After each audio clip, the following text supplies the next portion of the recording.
is known as being a mystic and a humanitarian. And now you see by the video that he's known for his mountain biking. This humanitarian doesn't concern with my diet, okay? Well, and he's also known for his incredible sense of humor, his warmth. Like vegetarian, non-vegetarian, humanitarian, I was… I hope people don't misunderstand that. Yeah. But most impressive, I have to say, is my husband and I were at your ashram probably 2 years ago, and we got a first glimpse at what you do in rural areas by uplifting them from poverty, from the huge schools that you run. And we at Visionary Women feel that it's a huge honor to have you here tonight, so we can discuss a few things that is of importance to us as well. So, welcome to our community at Visionary Women. And the purpose, I'm so sorry, I feel that maybe I'm looking back at people, but the purpose of our salon series is to create experiences of learning, meaning, and belonging for our members and for those who soon will be our members, right? Yes. And as I was talking to you just a little bit earlier before the event, what we see in the national conversation this past year is that people are trying to refigure how men and women should interact with each other. And I thought that it would be very appropriate for tonight to also invite men in our forum. Given that we're a women's organization, we're very well aware, not only our board, but our whole membership, that in order to have true understanding, we need to be talking about these conversations aloud, collectively, and most importantly, with an open heart. And men are our partners, our brothers, our fathers, our husbands, and our allies. And we wanted to start off first really talking about maybe the whole idea of consciousness, what it means. For those of you who haven't watched Sadhguru, there are hundreds of YouTube videos and of his teachings. And there was one at MIT that you were talking about consciousness that I thought would be very interesting for our audience to really get the definition of what it means. See, what is a man and what is a woman is a small difference that nature has introduced into a species just to address a certain aspect of our life, essentially to address the reproductive aspect. When I say reproductive aspect, we all exist because somebody reproduced. Hello? Yes. Is it okay?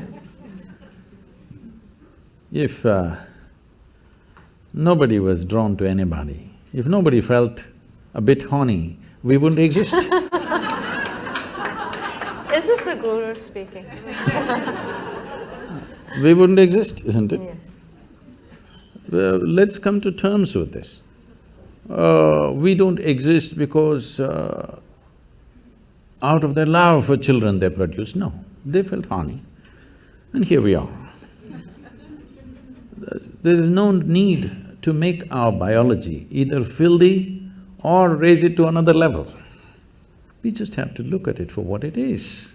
We have to come to terms with our biology, first of all. It's the most rudimentary thing, but unfortunately that's not happened to most human societies, that we have not come to terms with our biology. Body parts are ruling our minds. Yes? So it's from that context that you see this problem evolving, how to work together.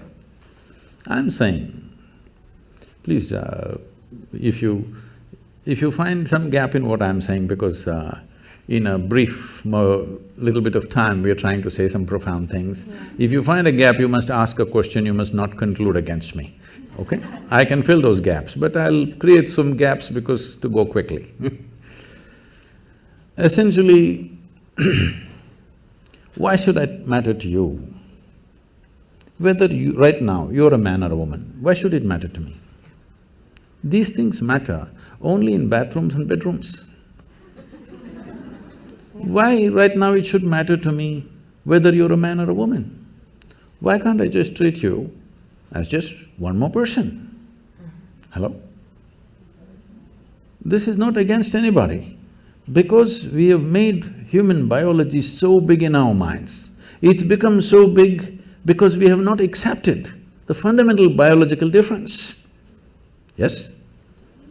Because for thousands of years, religions and philosophies have been telling you what's wrong about your biology, how the fundamentals of your biology is not okay, how the fundamentals of your biology is sin.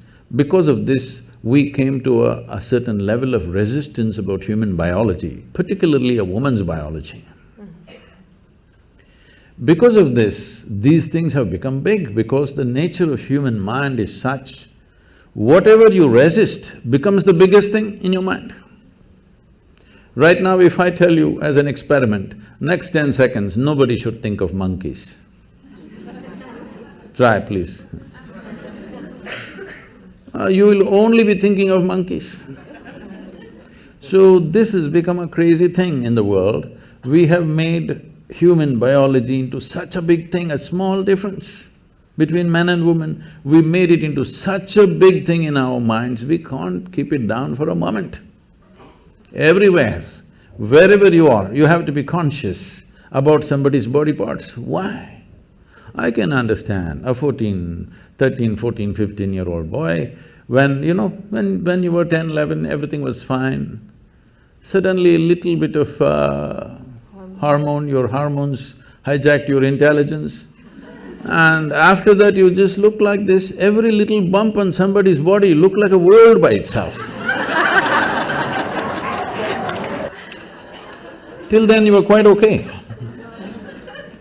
I think that happens at a certain point, but at least by 20, you must fix yourself. Again, you must become normal. You must be able to look at a human body just as it is, without giving it all kinds of meanings.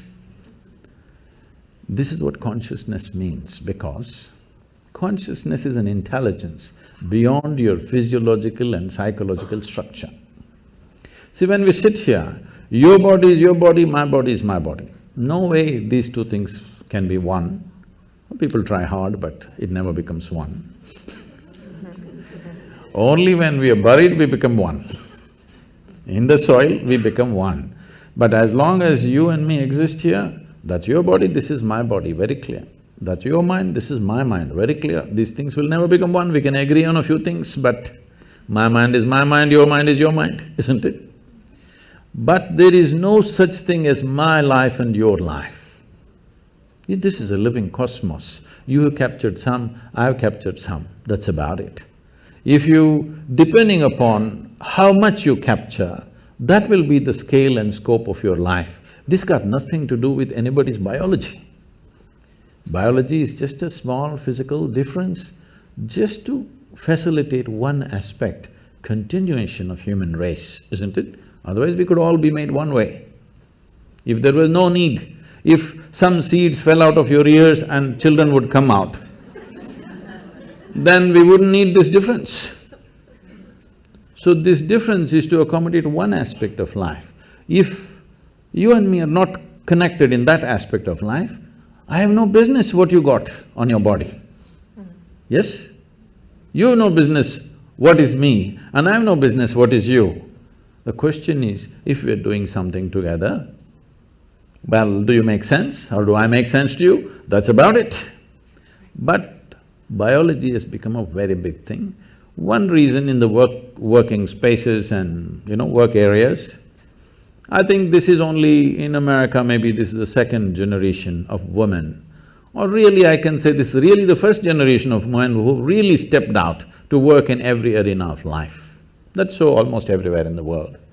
In India also it's very new, it's in the last 25 years that women are really stepping out to work. This has happened not because of some liberal revolution that happened, this has happened simply because of technology. Technology has taken out the significance of man's brawn. When there was no technology, almost everything was done with human muscle. When that was so naturally man-dominated because of the muscular force. Domination also was only in the survival aspects of life. There were other aspects of life where the woman always played a significant role. We were not born to men. I was not, at least.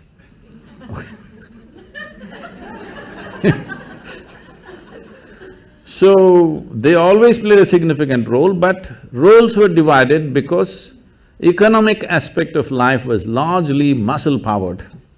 So, men dominated. Now with technology, muscle is of no great significance in today's world. So, naturally women are coming into this space. This should happen very as simple evolution. No fight is needed, no revolution is needed. Once you see muscle is not significant, women will fill those spaces. It's anyway happening. There is no need to make a big thing about it. Exploitation. If you're talking about exploitation, I want you to understand, still we are in… as a civilization, we are still in that level of crudeness of mind. It's not just women, anything weaker than us we exploit. Yes or no? Every creature on the planet we're exploiting, aren't we? Hello? Not just women, children are beaten. Why? Just because they're small. Hello? Why do you think children are beaten by a lot of people? Simply because they're smaller than you. If your children were bigger than you, would you go and beat them? So, exploitative nature of who we are exists in all aspects of life. When it comes to women, probably that exploitation turns into a takes on a sexual tone.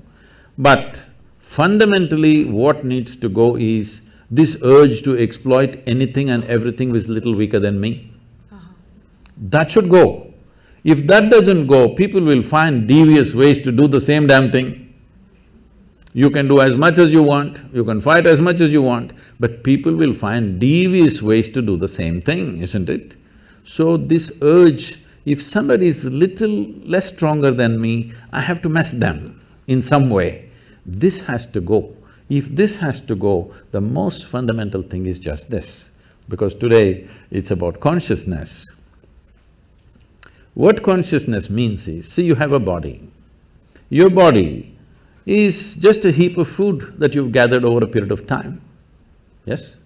What was soil became food, what was food became flesh and blood, here we are. Most people don't get this till you bury them. If you get it now, you can transform your life. Otherwise, one day anyway we'll get it from the maggots, but that's late. So what you accumulate can be yours, cannot be you, isn't it? Hello?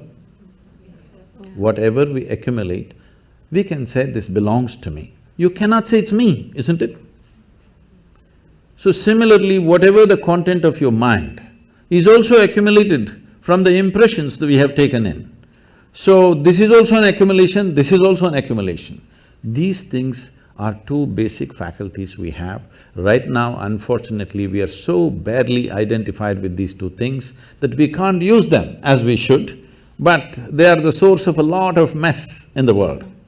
So when you say consciousness, you're talking about a dimension of intelligence which is neither of the body, which is neither of your mind, but it is the source of both the body and the mind. You just eat a piece of bread and it becomes human body.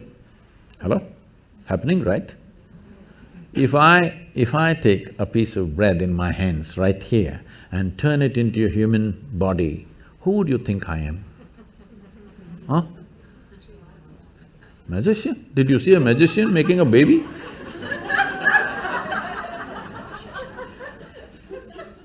Who would you think I am? Creator himself, isn't it? But every day you are doing this, you eat a piece of bread or a carrot or a whatever, within a few hours you make it into human body, the most complex machine on the planet. You manufacture with all kinds of trash in Los Angeles. Aren't you doing it? So, when this dimension of intelligence exists within you, if you touch that dimension, naturally your identity will be with that dimension. Right now, the only problem is human experience is limited to their biology and their psychological structure. Physiological and psychological structures are the only two things you have experienced. Because of this, your identities are there. Because of this body part difference between the same species has become such a big deal. But do you feel that men and women have different essences? Do they have, you've talked about the masculine and the feminine principle. Could you tell us a little bit about that? See, we should not misunderstand masculine with male and feminine with female. Female and male is a manifestation. Masculine and feminine are two fundamental qualities in nature, because physical nature in the universe happens between polarities. So one dimension of polarity is masculine and feminine. You may be a woman, but you may have more masculine in you than a man. You may be a man, you may have much more feminine in you than most women. So the question is not about being male or female. Being male or female is just a biological manifestation. Masculine and feminine is the basic polarities, which is the basis of physical creation here. So, if you want to be a complete human being, it is very important both masculine and feminine are there within you in equal proportion.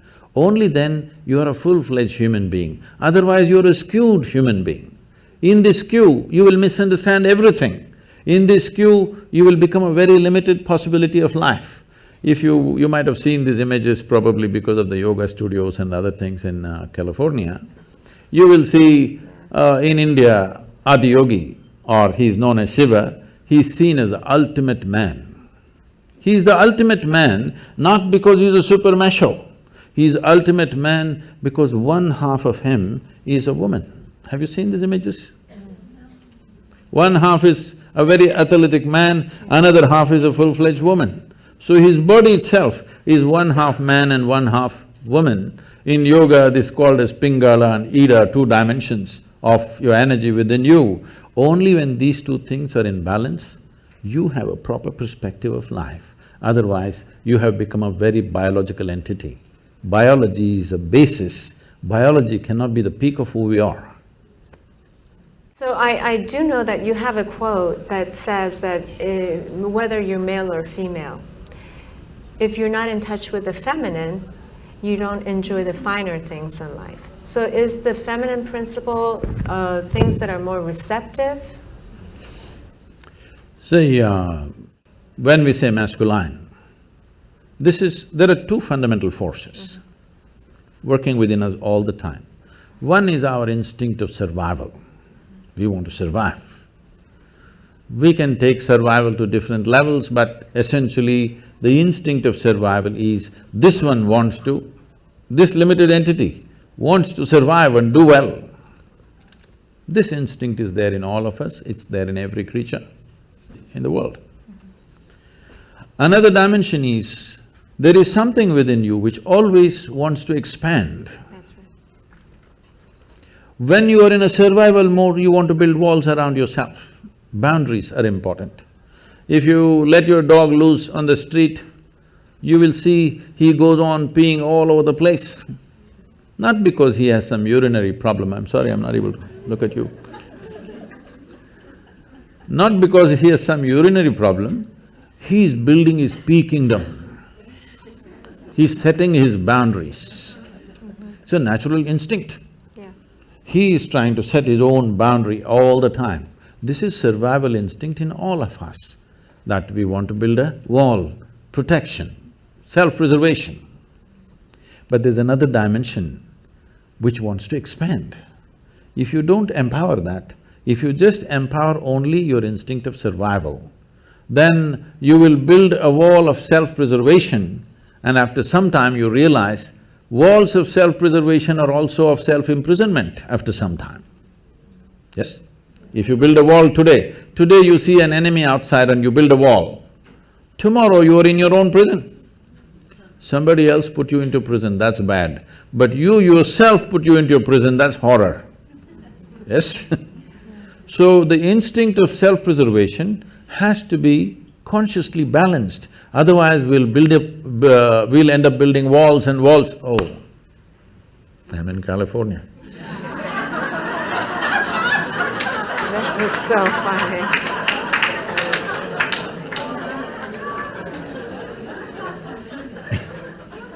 No, I was not making a political statement. You just did.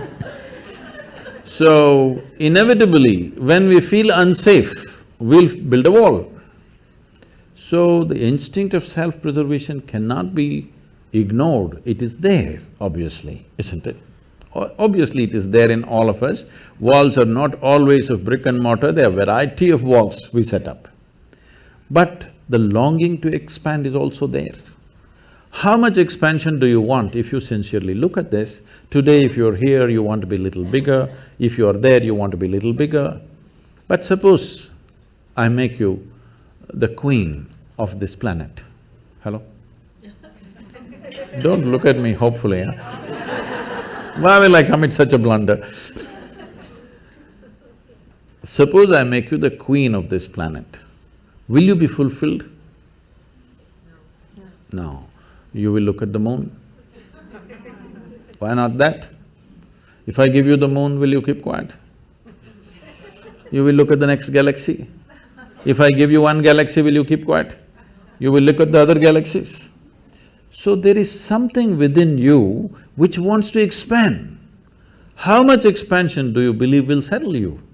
If you really look at it, you want to expand boundlessly.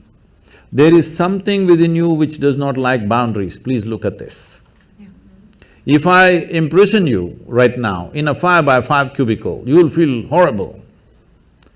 So tomorrow we'll announce your liberation and liberate you into your 10x10 cubicle.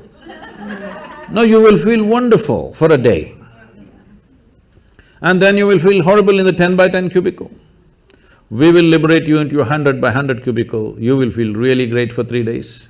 Again you'll feel the same thing. It doesn't matter where I set the boundary. The moment you can feel the boundary, you want to break it, isn't it? So there is something within you which does not like boundaries. So if there is something within you which does not like boundaries, it simply means it is longing to become boundless. Yes. You cannot become boundless through physical means, isn't it? Physicality means, the fundamentals of physicality is a defined boundary. Without a defined boundary, there is no physical body. Suppose there were no boundaries to my body, where would I be, here or there or where?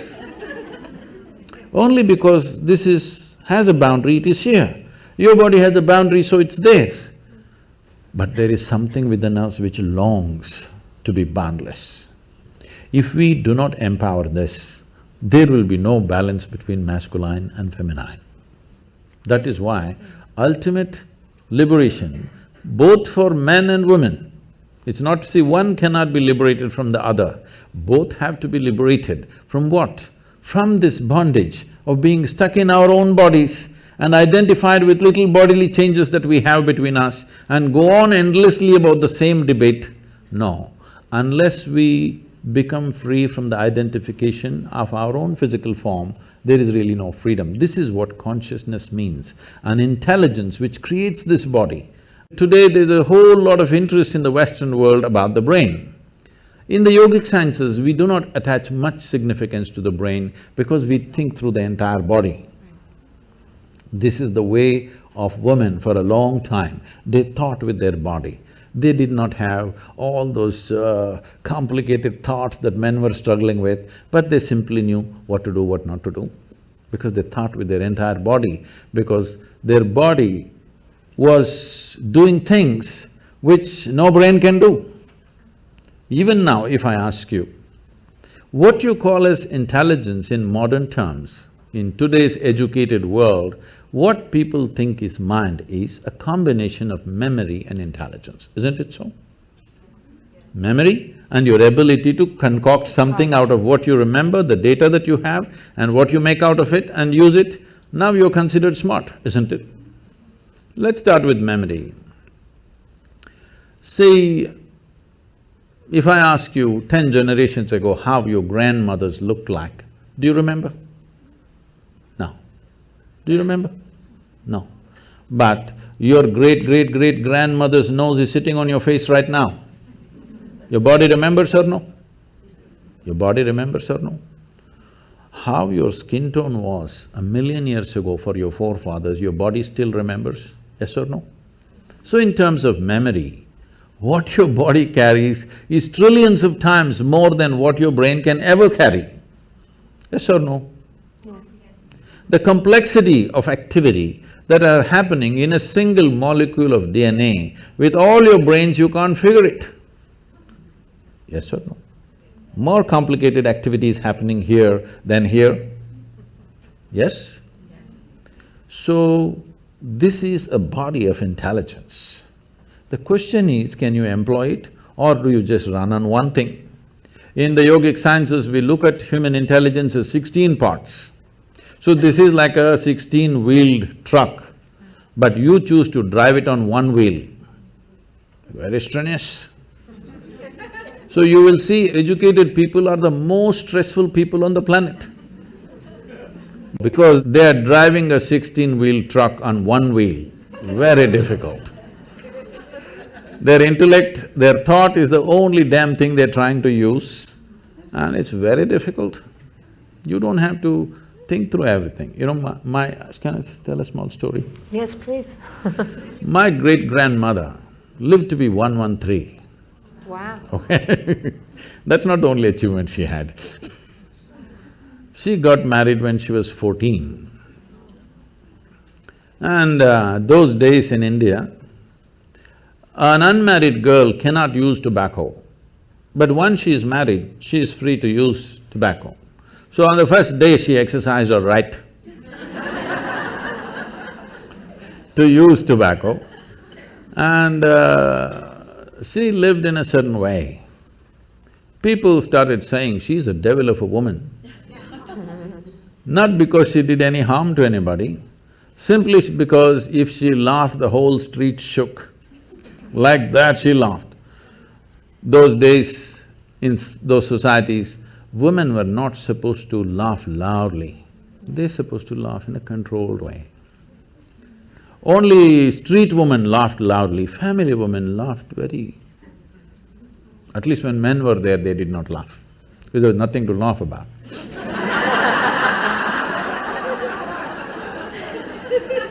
But she laughed in such a way that the whole street would shake if she laughed.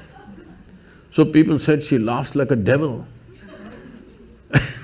Always, unfortunately, this is the whole thing. The devil is a laughing one.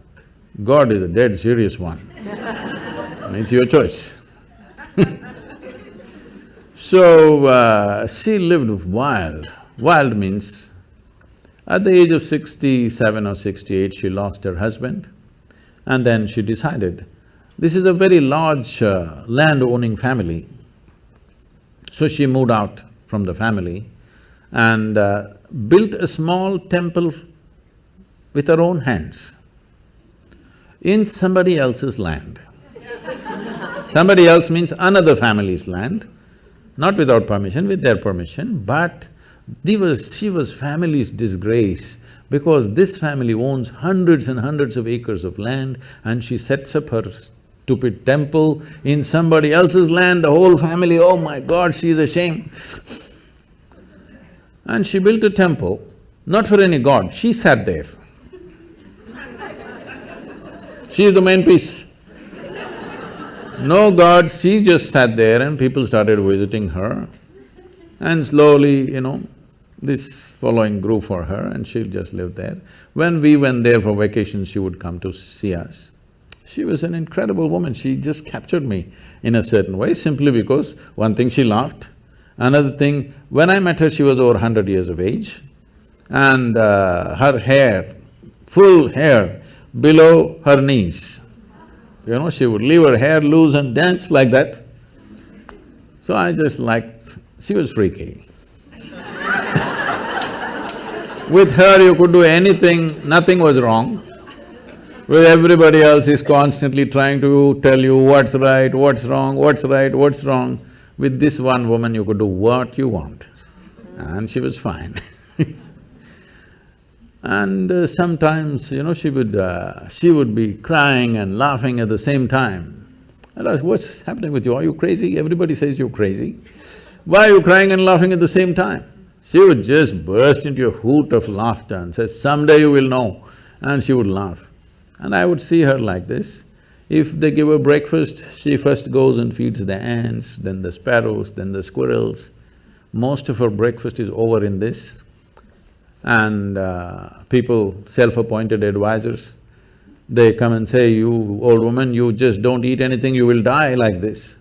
All these advisors died, but she lived and lived. She buried her husband, her children, her grandchildren, some of her great-grandchildren, but she lived on.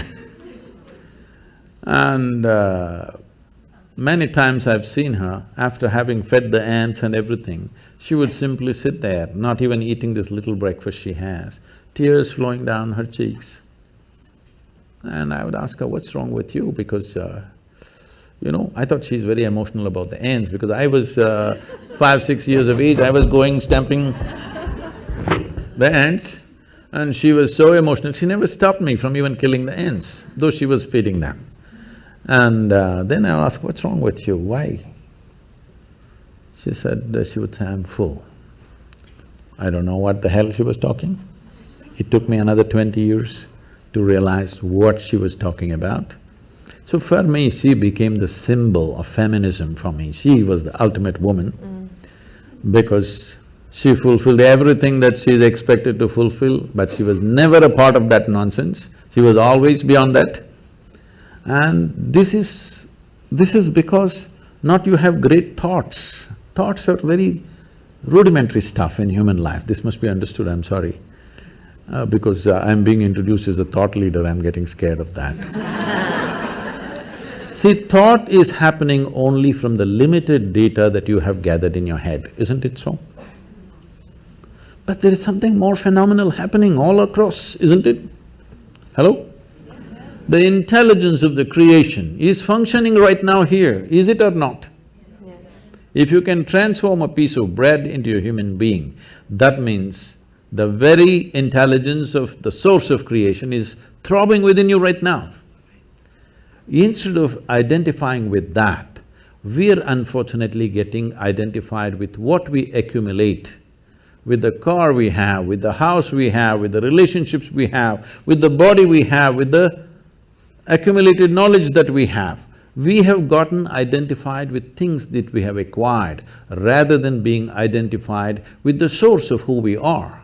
So this is what consciousness means, but this will not come by thinking differently. You must touch that dimension beyond physiological and psychological process. This is something that must happen. When that happens, there will be no problem about who is a man, who is a woman. Could you please tell us how we can touch that dimension?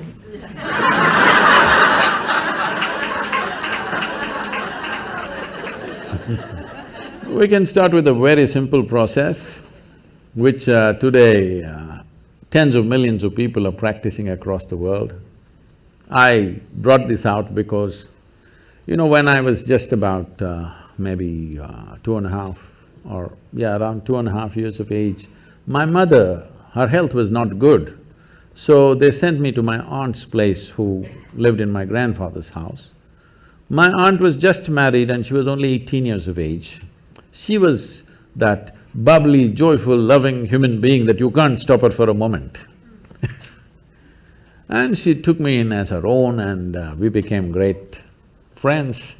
I was there for nearly 2 years maybe, but after that I came back to my parents, but I always developed that close relationship with her, not of an aunt, but we became buddies right through our life. Then a time came and her life went on like normal, marriage good, children cute, and the boy got educated and went somewhere and the girl got married as she wished and grandchildren came, everything wonderful. Then she got some ailment. Then she knew in the next 2 years she's gonna die, max 2 years. Then I saw this wonderful human being deteriorating into nothing. Total mess she became, this such a loving, joyful, exuberant human being that nobody could stop, suddenly became a wreck. I just looked at her. I was into too much travels here and there, I tried to catch up with her, but nothing much could be done with her because she just shattered. I just looked at her and saw the only problem with her is she knew two things, her physiological structure and her psychological structure. She managed it well and kept herself loving, joyful, wonderful, everything. The moment she realized these two things are going to end, she's finished. She's just finished. You can't believe such a wonderful human being became so nasty and miserable and broken. At that time I thought, this is something that needs to happen. So we started what is called as, in Tamil Nadu, we started this Urusuttu Anmikam. This means one drop spirituality. Everybody must have at least a drop of something which is beyond your body, which is beyond your mind, something within you which is not a concoction of your mind. A place to stand beyond physiological and psychological process must be there in every life. As a part of this, we launched what is called today being practiced by many people. Is anybody practicing Isha Kriya here? Yeah. This is a simple process. Initially, it looks like a psychological process because people can't keep their mind aside, they have to use it in some way.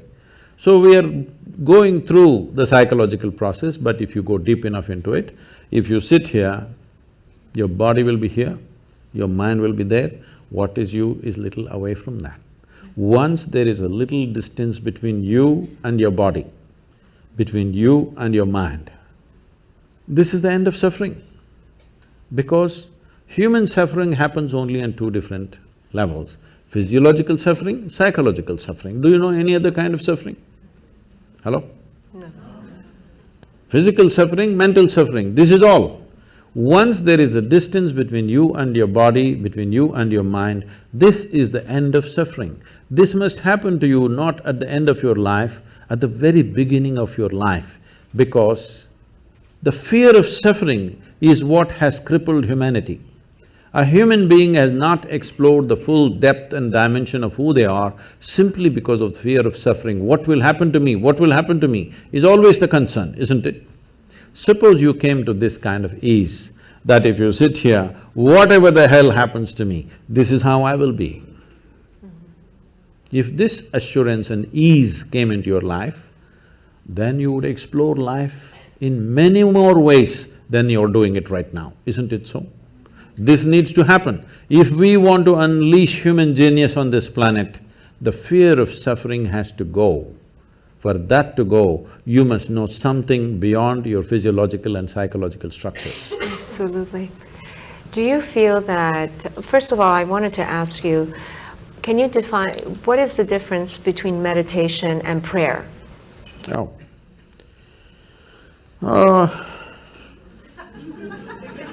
You're trying to get me into trouble. Yes. No, because some people say my prayer is like meditation. Could be. It could be, but probably meditation is more of a form of listening, I would imagine.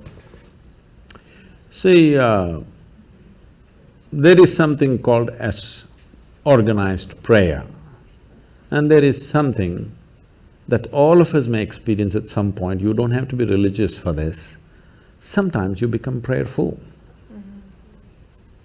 You saw a glorious sunset, you just sat there without knowing why.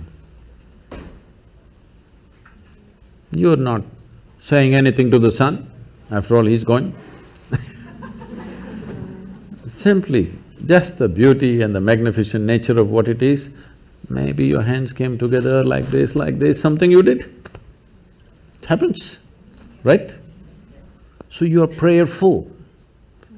To be prayerful is a fantastic place to be.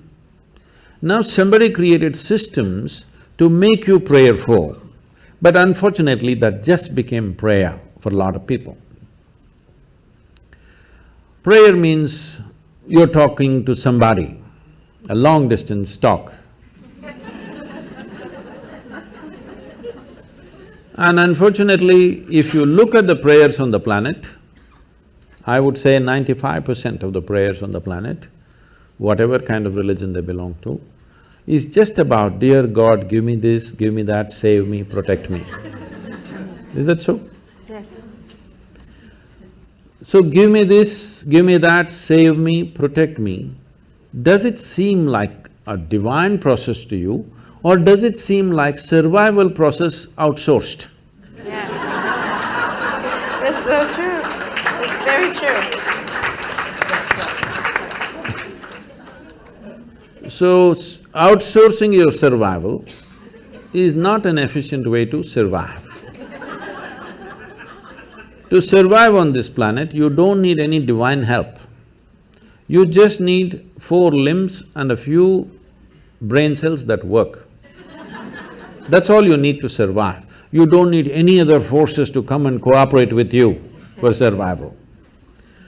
Only when your life is beyond survival, you're looking for other dimensions of existence, then you may need the cooperation of other forces. For survival, when a worm can survive, an insect can survive, a bird can survive, an animal can survive, with such a big brain you cannot survive, what is this? The only problem may be you want to survive like somebody else, that is a problem. That's not going to be ever achieved, because somebody else will always be doing something different or better or whatever you think it is. So, prayer as a process, unfortunately, has become talking process. If you are prayerful, it's fantastic.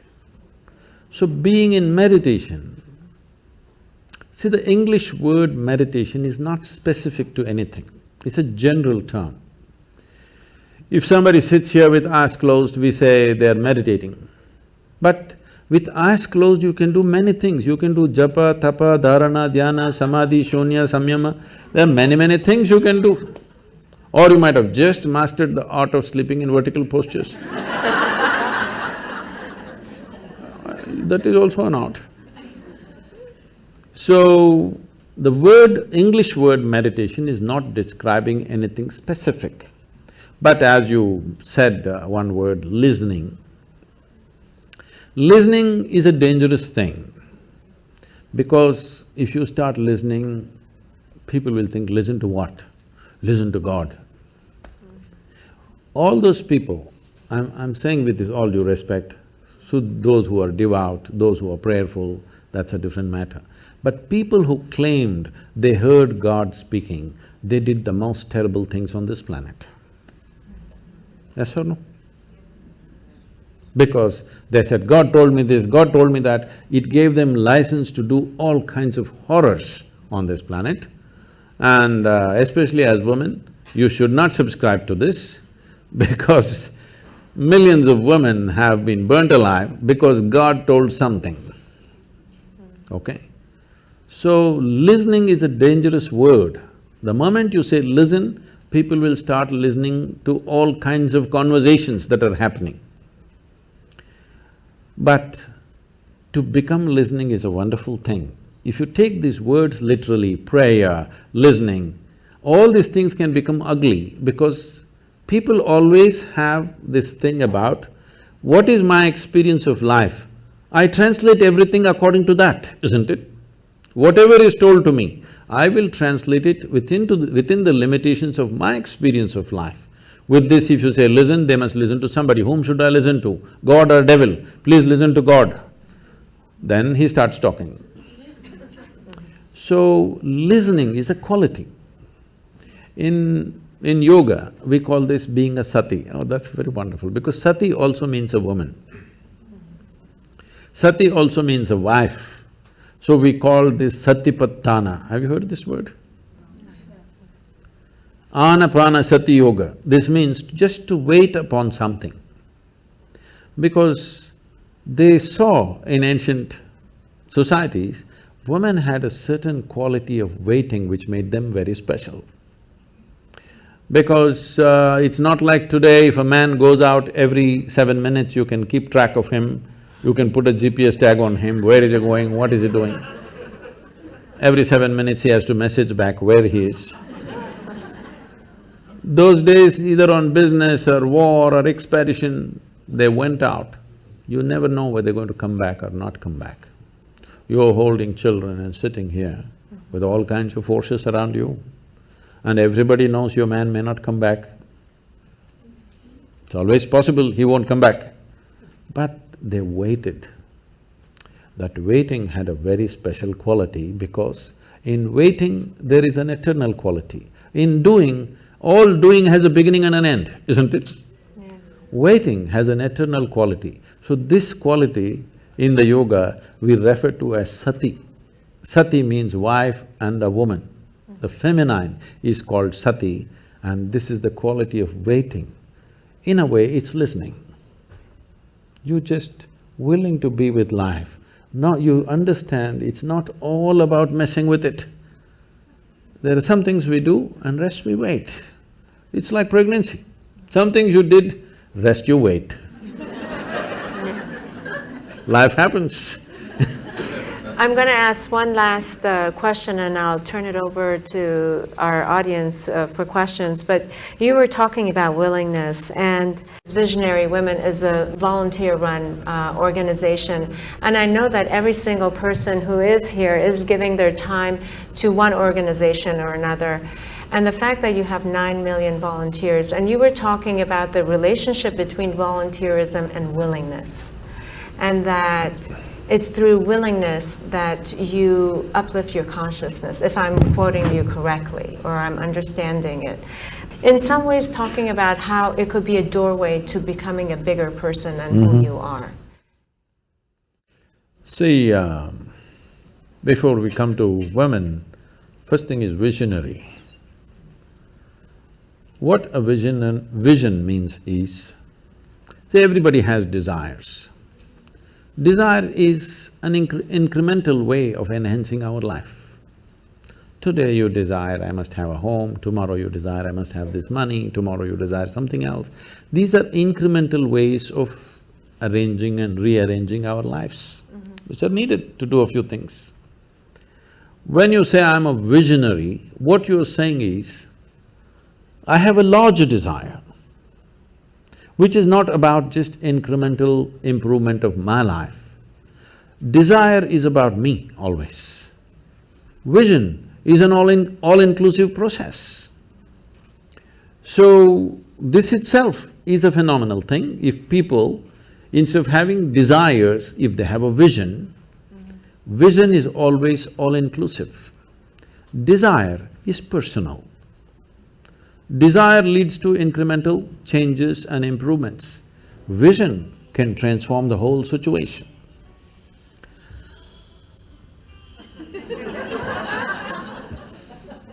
I like music. So, about willingness, because you said you're a volunteer, is to be a volunteer. A volunteer means somebody who is doing something willingly, right? Yes. There's no other compulsion. There are no financial compulsions, there are no social compulsions, there is no something else. You want to do something willingly. So when you're a willing participant, right now, you're a volunteer. I'm asking all of you, right now, are you compelled to be here or are you here voluntarily? Oh, thank you. Because I've spoken to conscripted people also. I've spoken in the prisons, I've spoken in many places. So you're here willingly. You're doing something willingly is the fundamental of your joy, isn't it so? Hello? However simple or stupid or idiotic activity it is, I'm doing something willingly, makes a world of difference, isn't it so? Hello? Yes. The difference between heaven and hell is just this. You're doing something willingly, that's your heaven. You're doing something unwillingly, that's your hell. We have already taken on attitudes, what we like and what we don't like. I like this person, I don't like this person.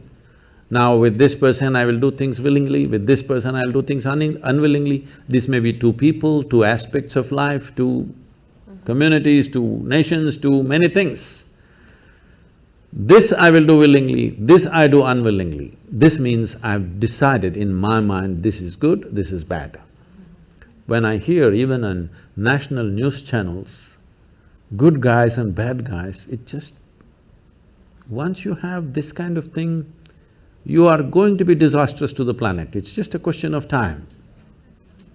The moment you decide, this is a good person, this is a bad person, this has gone deep into American society. No, there are no good people and bad people. Everybody is oscillating between the two. If you create a very pleasant, wonderful atmosphere, everybody behaves wonderfully. If you create an unpleasant atmosphere, a whole lot of people act nasty. Yes or no? There are joyful people and miserable people, but there are no good people and bad people. That's big.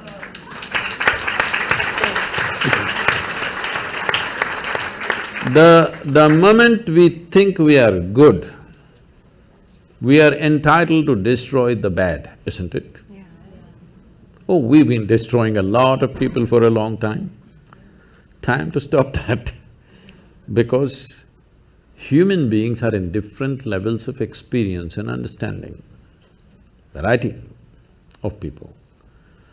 Anybody who is not like you is obviously bad, isn't it? Isn't it so? Those who are not like me must be bad people. Because the basis of goodness and what you think is goodness is decided by you. No, you have no business to do that. Willing means this, I'm just willing. I'm 100% yes to life. I am not yes to this one, no to this one, no. I am just yes and yes to life.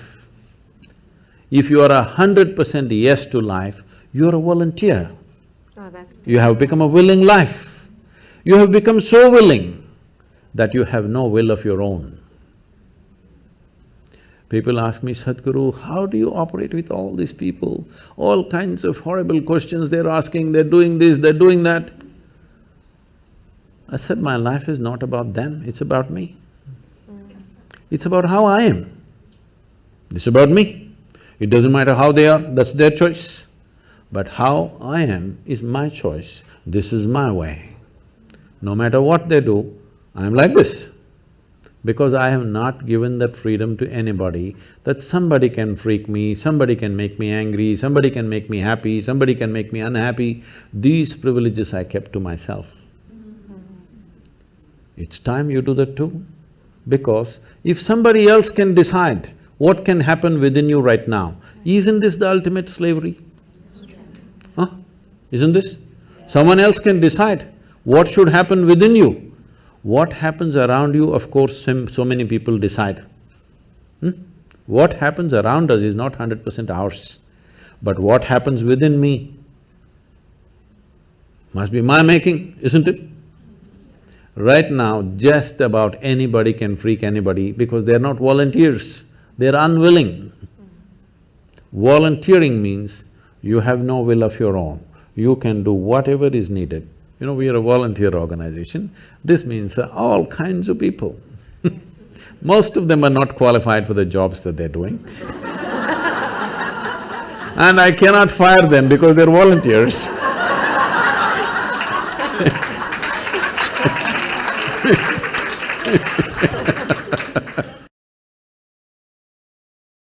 On a daily basis, Sadhguru, I can't work with this person, she's so horrible, I can't do it. I tell them, see, in this world, this is the sort of people who exist, like this, like this, like this, like this is the kind of people there are. But if you want to work with ideal people, you must go to heaven. And today. today. But if you think what you're doing is very significant, you must learn to work with all these horrible people. This is how the world is. If you think what you're doing is very significant, you learn to work with all kinds of people.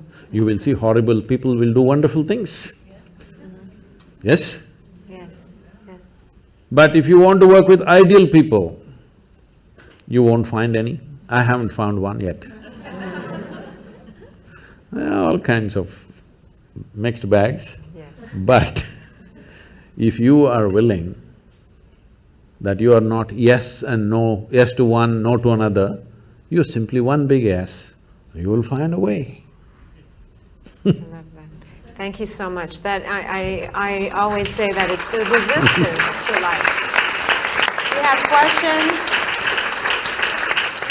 Since the early 20th century, physicists have been, like Max Planck and Einstein and any number of physicists have been positing that consciousness is causative of physical reality. That consciousness comes first before physical reality has been manifested. I'd like to hear if you have any comment about that.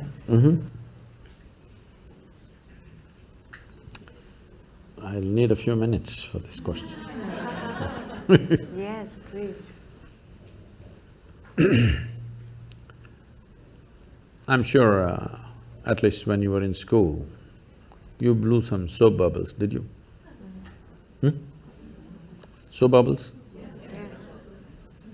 Somebody got this big bubble, somebody got that big bubble, somebody got this big bubble.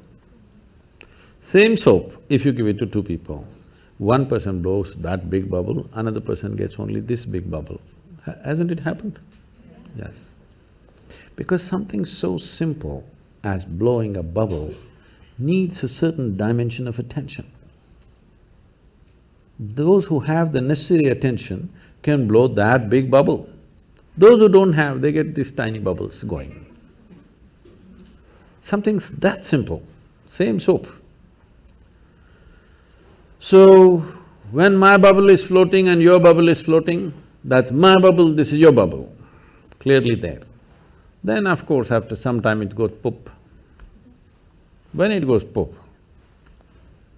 there is no such thing as my air and your air.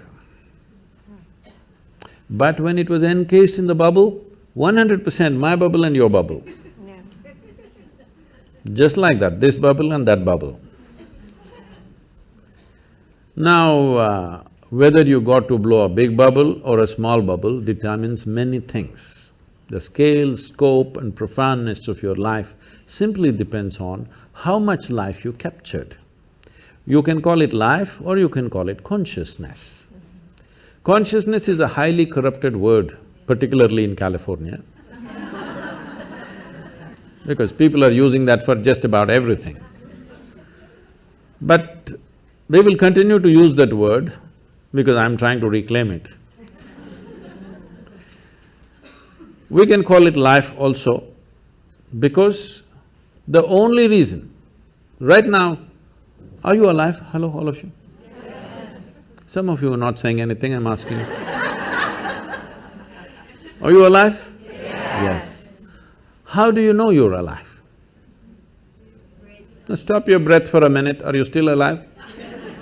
So, how do you know you're alive? You're conscious, isn't it? Suppose you became unconscious, would you know you're alive? No. So the only reason that you know you're alive and you're alive is because you're conscious. So what you call as consciousness or what you call as life are not two separate things. So, I did not know about physics talking about consciousness. I knew Einstein said something vaguely because I'm, as you see, I'm unschooled. So I did not go as far as Einstein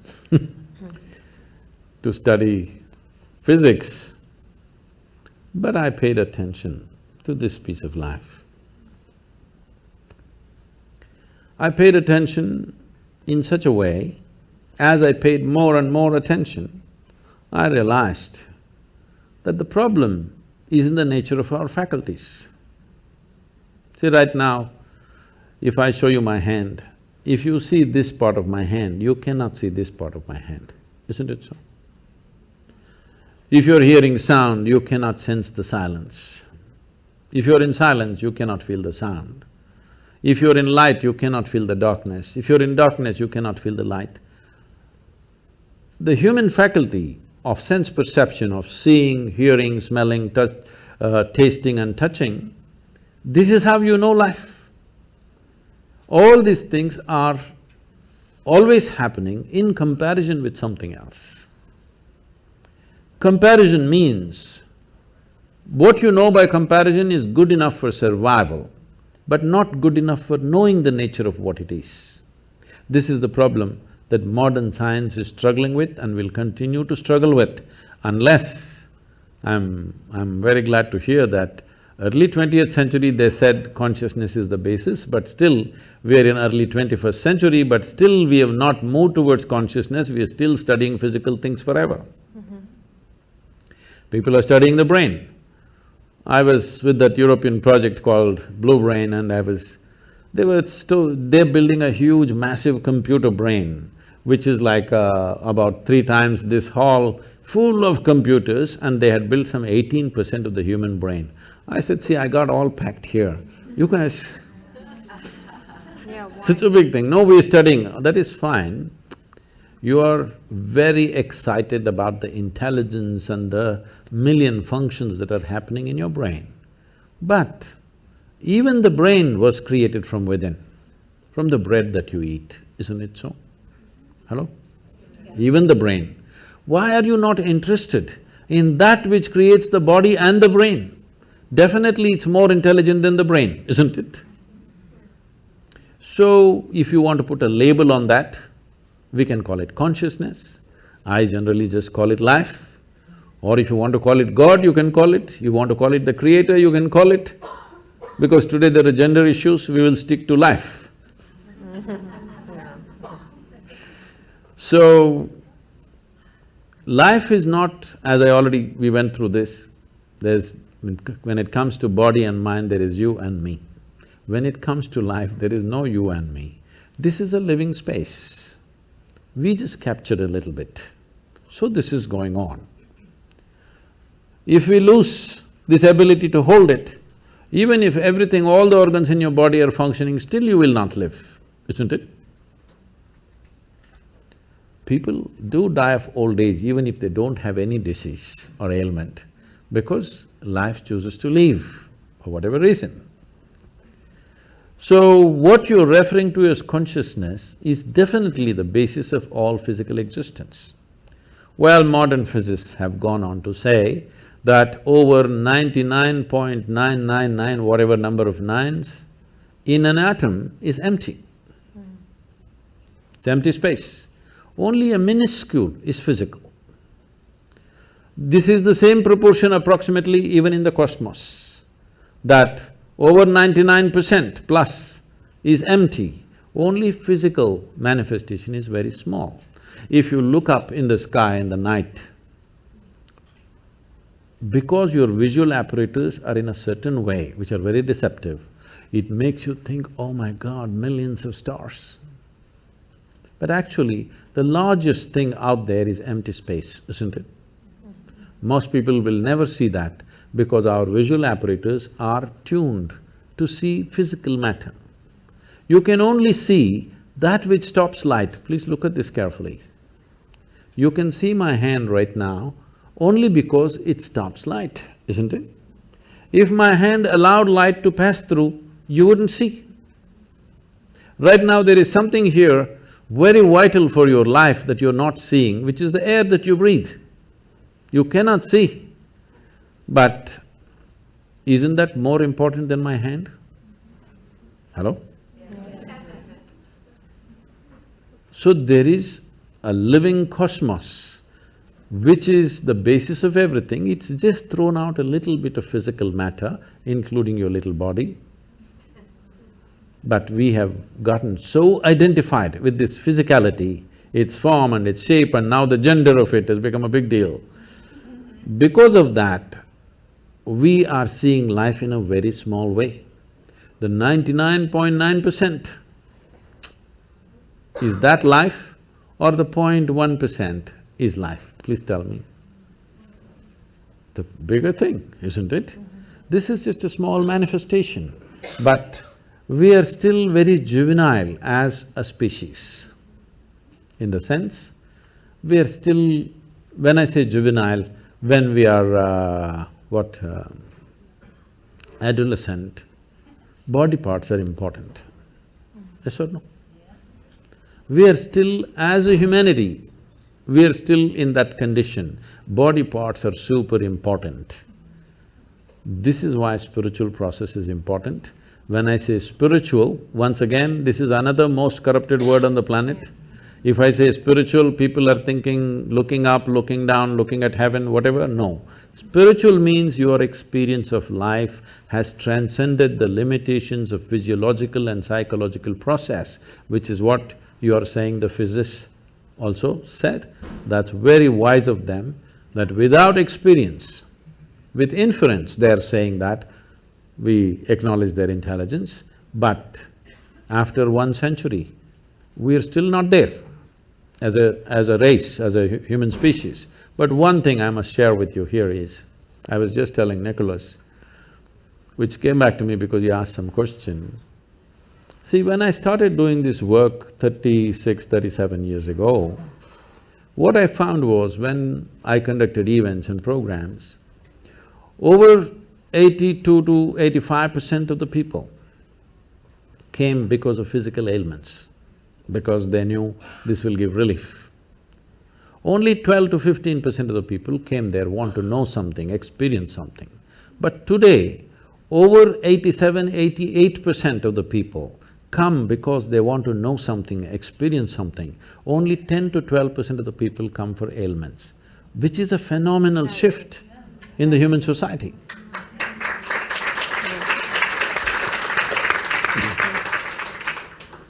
Could we have one question from that side of the room? Good evening, welcome to Los Angeles. Thank you for your time. The question I had was, you mentioned to be free, you have to be stepping outside of the body and the consciousness. How do you achieve that, to have that freedom? That was my question when No, but how do you achieve that separation when you step out of the basically physical body and the consciousness? If you want to make a small attempt, there is Isha Kriya, you can just download this app, free. It's a free app, you can download this.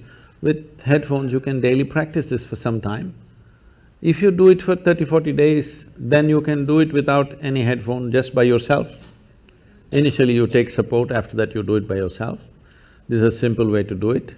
If you are willing to commit 30 to 32 hours, about 32 hours of focus time, then we have a more powerful and effective process, which is called as inner engineering, which is offered in daily classes, or also preparatory part of it as online, and the final part of finishing part of it, which is direct. It is a transmission of a certain dimension of practice. We must understand this because with all due respect, they've done what they have done. But the way yoga is happening generally, not everybody, generally the way it's happening, it's a bit scary to me. Because when you make a very profound process into just an exercise mechanism, or just a breathing exercise, you want to exercise your body, exercise your breathing, exercise everything, that's not the way it works. Even the physical dimension of yoga.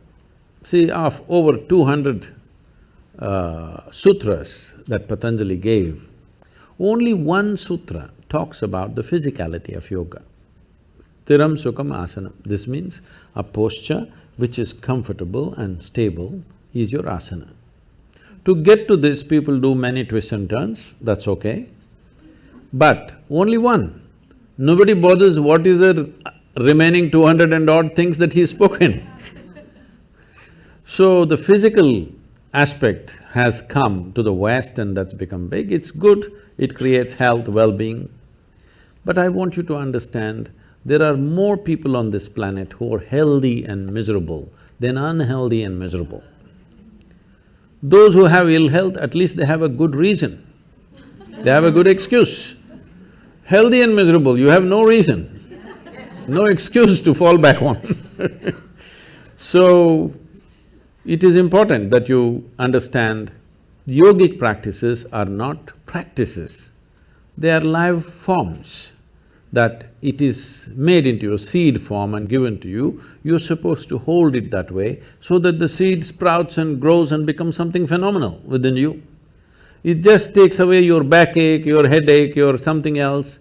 This is not of great significance, but I understand if your backache is aching right now, that is the biggest thing in the universe. Yes or no? Right now you have a headache. If God appeared, what would you ask? Headache must go? That looks like the biggest thing, isn't it? So I understand, when body is in trouble, keeping the body well is important because even if your little finger is hurting right now, this little finger will become the center of the universe. Yes or no? When it is fine, you can just ignore this body and simply sit here and talk about other things. Little finger is feeling like hell, little finger will become the center of the universe. So, keeping the body well is important for that reason, so that you can keep it aside. If it's very well and no issue, you can just keep it aside and look at other dimensions of life. If this is trouble, our entire focus will remain on this, isn't it? So, inner engineering is that kind of a process. There is a powerful system called Shambhavi, where it is given in a seed form. It is a planting that you do and slowly evolves within you. Millions of people, this is one thing I'm proud of in my life is, today there are millions of people, men and women. In the morning if they close their eyes, tears of ecstasy are flowing. I think this is fantastic. People ask me, Sadhguru, what's the greatest thing you've done? I said, tears. Tears of love and ecstasy are flowing, that's a great work. Thank you so much. I think our time is up, but Sadhguru, we want to thank you for this evening. On behalf of Visionary Women, we also want to donate to the Girl Child Project of Isha Foundation. And if you have 2 minutes to talk about what you're doing to help the status of girls, young girls in India, we would very much appreciate it. And Shelley, I'm going to put my shoes on and please join us. I think a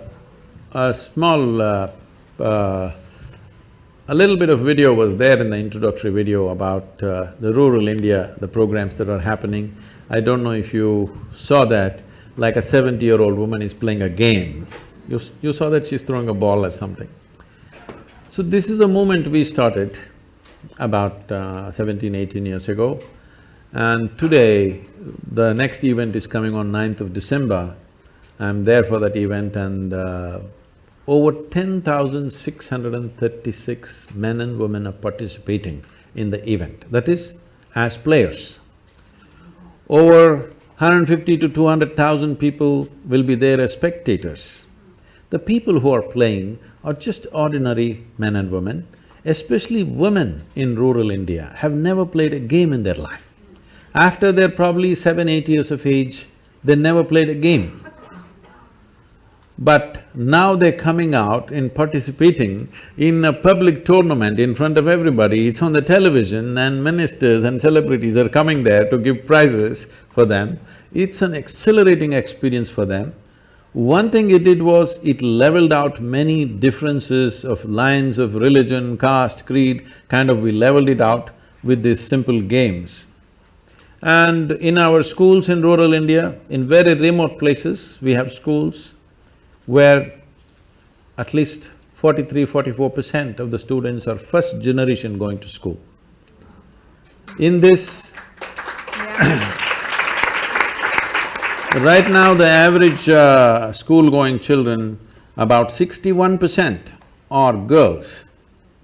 Because in our schools, we have made sure the girls are safe, there are proper bathrooms for them, and there is a culture where they're respected and not made fun of, and there are small things about biology which is the basis of our birth, but unfortunately we think it's some kind of funny thing. These things we have leveled out, we've created different culture in the schools, so people feel… the parents feel very comfortable, their grown-up girls going to school, in this kind of school where the atmosphere is healthy. So this we are trying to bring, and we've created 12 schools where we incubate teachers, and we've adopted over 4,600 schools, government schools, and we are operating in them. This is making a big difference for the girl child, because first thing I do is, we make our people committed volunteers to go and visit the bathrooms. How are the bathrooms kept?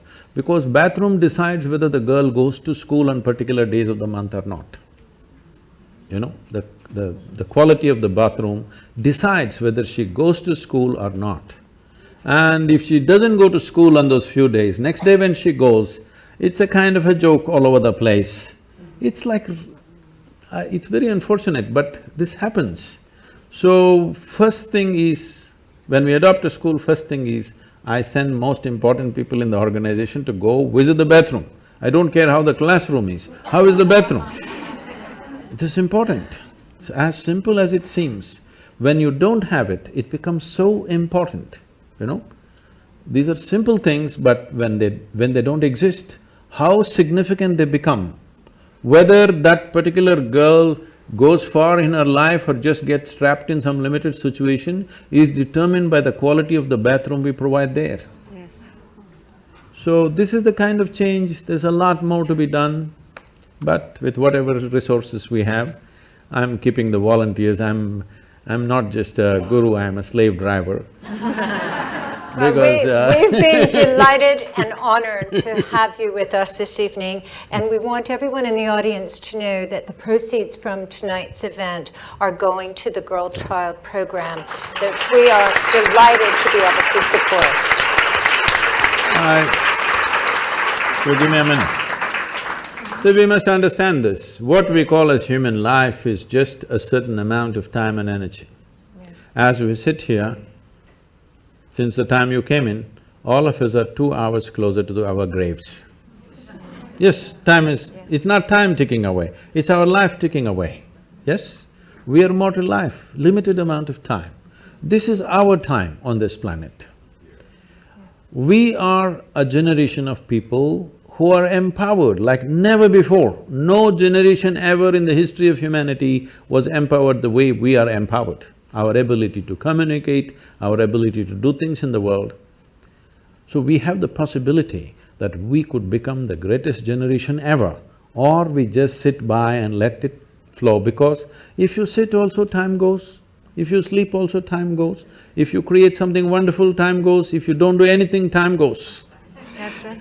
Yes? Time is not stopping, nor can we roll it back, nor can we slow it down, nothing. Our life is just going away. This is our time on the planet. We must make this the best generation ever. For this we need consciousness.